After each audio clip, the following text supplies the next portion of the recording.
एक घना जंगल था जहां एक खतरनाक शेर रहता था।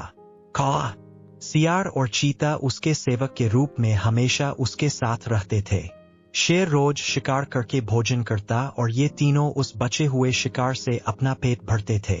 एक दिन उस जंगल में एक ऊंट आ गया जो अपने साथियों से बिछड़ गया था। शेर ने कभी ऊंट नहीं देखा था। कौवे ने शेर को बताया कि यह ऊंट है और यह जंगल में नहीं रहता। शायद पास के गांव से यह यहाँ आ गया होगा।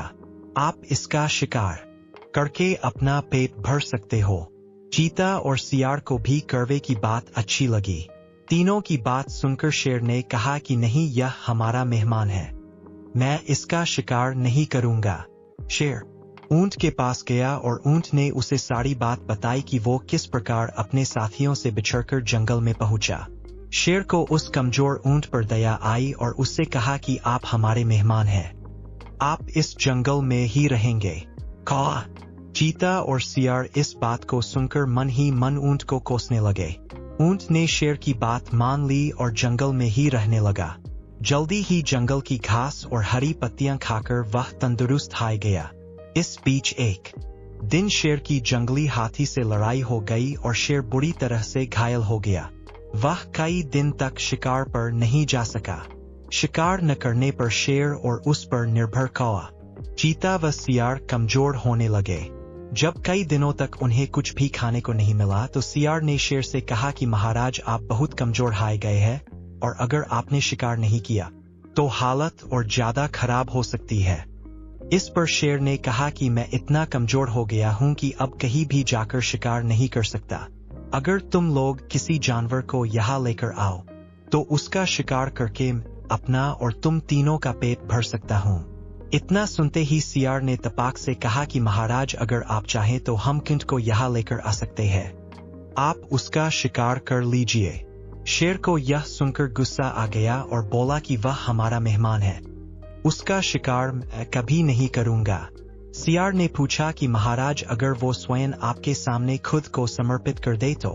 शेर ने कहा, तब तो मैं उसे खा सकता हूँ। फिर सियार ने कौवे और चीते के साथ मिलकर एक योजना बनाई और ऊंट के पास जाकर बोलने लगा कि हमारे महाराज बहुत कमजोर हो गए हैं, उन्होंने कितने दिनों से कुछ नहीं खाया है। अगर महाराज हमें भी खाना चाहें तो मैं खुद को उनके सामने समर्पित कर दूंगा। सियार की बात सुनकर कौआ, चीता और ऊंट भी बोलने लगे कि मैं भी महाराज का भोजन बनने के लिए तैयार हूँ। चारों शेर के पास गए और सबसे पहले कौवे ने कहा कि महाराज, आप मुझे अपना भोजन बना लीजिए।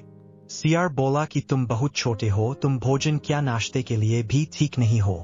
फिर चीता बोला कि महाराज, आप मुझे खा जाइए। तब सियार ने कहा कि अगर तुम मर जाओगे तो शेर का सेनापति कौन होगा?